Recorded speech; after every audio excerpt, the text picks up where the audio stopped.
In today's episode, don't start a meeting by ending the meeting. Shut it down. You have no idea how cheap I am, an ice cream story. So let's get started. Don't start a meeting by ending the meeting. My work environment is less an environment and more so a conglomeration of duct tape, spit, and cussing. I managed, among many things, a set of rentals, accounts receivable, and customer database analysis. Essentially, our company's bus factor was far too high-low. Another important bit that I handled were various legal documents that the state requires meticulous processes to be followed, and allows for a digital or physical paper trail. I opted for digital. Now, my boss kindly provided me a Pentium 4 dual-core computer that he found at the bargain warehouse for about $40. I had the most sophisticated workstation in the business, for context.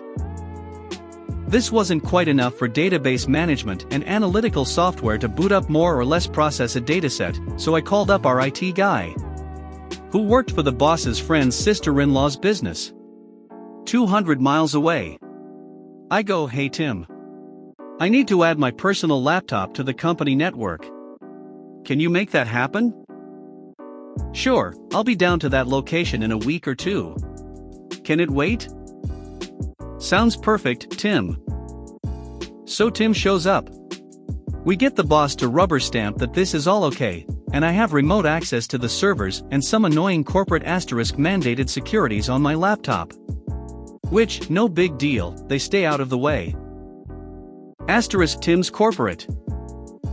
My boss doesn't know a computer from a VCR. We didn't have anything like a software policy either. I think some computers had Office 2007 installed, but that's clunky and makes data transfer complicated. It's the 20-teens, there's no need for that. I do all of my work on a Google Drive account tied to my work email. This is great, because I can hot swap my workstation to wherever the boss wants me today. Sometimes he likes to pretend I'm a secretary and throws me in his office. Sometimes he thinks I'm a technician and puts me at a station with no computer. Whatever. Data is transient. Anyways, things have been tense recently. I've moved almost all of my job to digital, and the boss thinks that means I don't work anymore. Obviously, an office monkey with no papers is an office monkey with not enough work. Now, he wasn't exactly wrong. I had been automating things and was doing the job of about 6 people. How can I do the job of 6 people without the boss knowing? Easy. He likes to manage by the seat of his pants. One day he fired a maintenance person and just rolled the job into the receptionist, driver, and technician jobs. One day he decided that the sales team could handle marketing. Surely buying a single $2,000 camera is cheaper than having a professional do shoots each week. Besides, Gorilla Handycam sales pitches are in vogue, it'll be great. Moving on, after 2 years of shuffling I had accumulated a large amount of jobs. Many of them tedious. And, with the right tools, made by me, at home, on my personal laptop that happens to be able to connect to the network, a good 4-hour job can be completed with about 10 minutes of sorting and parsing data. So the time comes. We all know it's coming. One of the suits tipped me off that the particular suit whose payroll is wasted on chumps like me had propositioned the boss that a pair of receptionists can do the work I do for cheaper. Just hire some college kids, work in each 18 hours a week, it'll be grand. Knowing that, I backed up everything to my personal Google Drive account, but of course did not delete anything from the company-owned one. Like I said, the state has a vested interest in these processes, and I knew in my heart of hearts that the company couldn't be trusted to maintain records. I didn't want to be on the hook for that in 6 years, so I kept a copy. I figured it would go smoothly. I'm called to the big office for a meeting. There's too many suits, my supervisor gives me some side-eye. It's not a surprise. I carefully make sure to click log out of all locations on my Google account and tuck my laptop into my car before heading upstairs. The meeting starts with the boss saying, "Well kiddo," yes, he calls me kiddo. Since I'm not 60 years old, I'm obviously a child. "Well kiddo, I'm sad to say that I was wrong. I shouldn't have hired you. You're fired. Well, that was blunt and rude. So I stand up, extend my hand across the table, and prepare to thank him for the last few years. Not so fast. Sit down, we have things to discuss. Ha ha ha. What? I sit down for a moment, in brief shock. The adrenaline starts to pump and my fingertips are cold. Boss begins to tell me all of things they need from me. Contacts. Account statuses. Explanation of discrepancies on AR accounts. Documentation for state interests. All things that, as his competent employee, I could have printed and sitting on his desk in moments. I decide to comply with him, starting the meeting by saying I'm fired. Where I live, either of us can stop the employment situation for any reason. He had legally fired me. I counter him, well, boss, I don't feel particularly comfortable accessing your network since I'm not an employee. He exploded. Think of Karen, a millionaire Karen with little brother syndrome who wants to be John Wayne, but looks a bit too much like Smokey the Bear's fat cousin to get the role. His explosion was violent. Spit everywhere. I'll save you the details of how he stalked me to my car and demanded the employees form a barrier. He called me a few times. They went to voicemail as I drove to a public Wi-Fi hotspot. I carefully removed my laptop from their network. I drove home, unpacked my work lunch. My phone hasn't stopped ringing. He probably had a receptionist being paid minimum wage to hit the redial button. Eventually I answer a call from his cell phone. He makes some demands. I very flippantly offer to come to work for him at 10x my rate. He yells some more. An hour later, he's pounding on my door. I don't want to deal with that. I know he carries a loaded pistol in his car, again, cowboy emphasis on the boy. The cops escort him away, and I email a copy of my security footage to the responding officer. He thanks me. The company doesn't flounder, of course. Bossman is a millionaire, and has been very carefully losing tens of thousands of dollars a year while operating his business. He may have lost some more in the interim. But that's not my concern. My concern is collecting my unemployment. And wouldn't you know, I was fired a few days before fall college class selection begins. I decide to take a few master-level classes. I've had my BA for a while, might as well get some more school in on the boss's dime. Classes go well, and I coast through spring semester by tapping into a bit of savings. And wouldn't you know it? The pandemic happens and my unemployment benefits are extended. Guess I'll take some summer classes. And those extended benefits were at 3x the base unemployment rate? Gee whiz, guess I can take a full set of fall classes too. And then the state extended it for another 3 months at double the base? I have winter sessions sign-up date marked on my calendar. The boss man calls me this morning. I coyly thank him for firing me without cause a year ago, and let him know I made the dean's list last semester. He tells me to F***ck off, he called to take me up on my deal. He'll hire me at 5x my rate to give him some information. I remind him, wasn't the deal 10 times my rate? F***CKU, 5x is too much. And I only need you for an afternoon. Well, I've been thinking about it. My unemployment benefits run out in a week or two. So I'll do it. I'll contract for you. I want 20x what I was making. 40 hours minimum. Paid in advance. Oh, and written scope of work. I'm only doing the work you say you need done during negotiations. F***CKU, I'll give you 5 times and a day of work, and that's final. No, thanks boss. I have to get back to the classes you're paying for. Thanks again. I hang up. He calls back an hour later, just moments before I started writing this actually. It's actually his daughter, the comptroller of the company. She says she spoke some reason to the boss. He'll hire me at 20x my rate for 40 hours of work, half paid up front. Actually, it was 100% up front, not half. Fine. She starts telling me what needs done. Turns out, they're failing a state audit quite badly.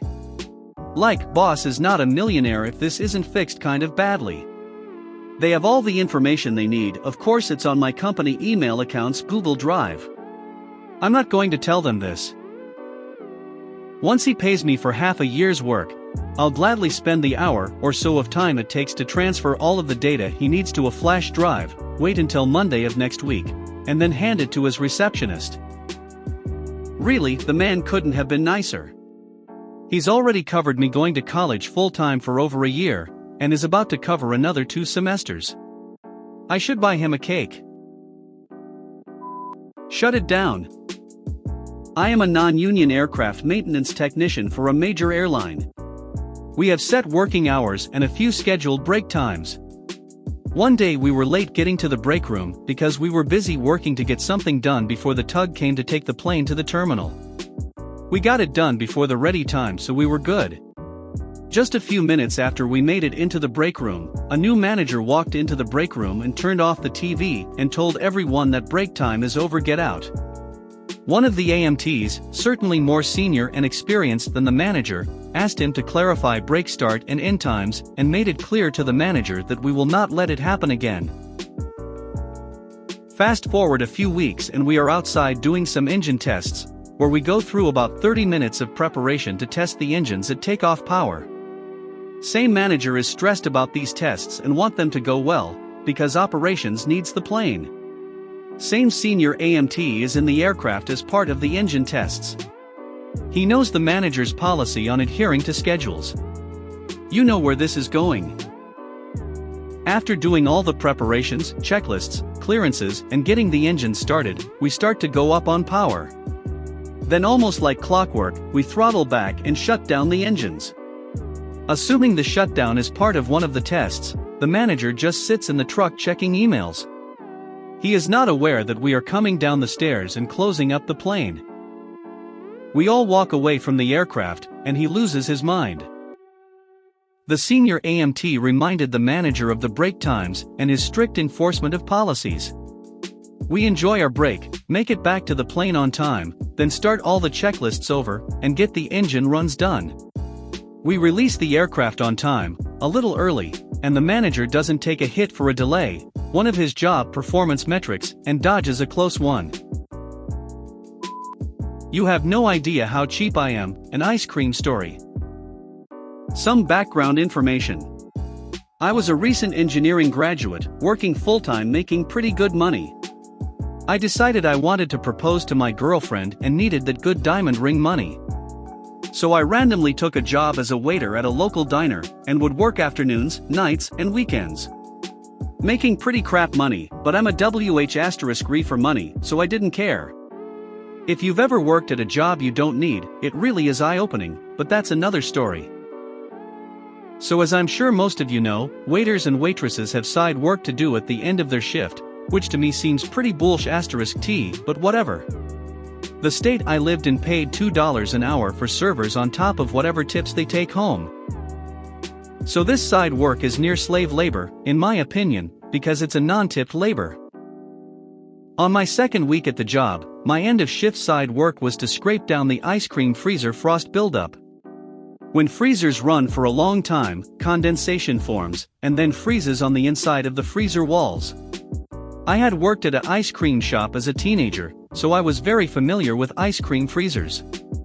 Normally, you just let the freezer warm up and melt the frost off, but these fart muncher owners didn't do it that way. Instead, I was encouraged to pay a busboy $5 for him to scrape the frost. Now in my mind, that just sounds like I am paying an employee to do work at a restaurant I don't own, nor profit from. So I said no, I'll do it myself. The manager didn't like that at all, but she couldn't really do anything about it. My tips were already in my pocket, and she couldn't force me to give my money away. I open up the freezer and see that there are about 3 inches or more of frost on the walls. I know from experience this is several years of frost build-up. These walls haven't been frost-free in years. So I asked the manager how much frost she wants me to remove, warning her it would take a while to scrape them down to the bare metal. She snidely said that the busboys remove every scrap of frost, Every week, bullshit, and that's what she expected from me. Okay, you asked for it. Over the next 2 hours, I scraped, sweated, grunted, and struggled with this frost. It was a chest freezer, so I was bent over head inside the freezer. The ice cream had to be moved out of the way, so it all melted and dropped onto the carpet. The freezer was in the dining area, so guests were treated to awful noises, and my ass in the air. I sweat like a maniac, and probably smelled awful. Everyone in the whole restaurant could hear this cacophony. Manager kept coming back to heckle me and ask, "You gonna give up? Come on, just pay the busboy. It's late and I know you have work in the morning." Fellow servers, mostly mid-40s people, were actively rooting against me. My arms were wrecked for weeks after this. It was 1 in the morning, 24-hour diner, and I had been on my feet at 2 jobs for like 18 hours. But I was earning money, and $2 an hour was enough to keep my resolve ironclad. Plus, I was so pissed off at the insistence that I pay her employees for her. After 2 hours and 6 gallons of melted ice cream, the manager gave up and sent me home. Only 1/3 of the frost was gone. And I was $4 richer. Tip your servers, they probably put up with so much bullshit. If you made it to the end of the video, thanks for watching. Don't forget to like, subscribe and share, and we will see you in the next video.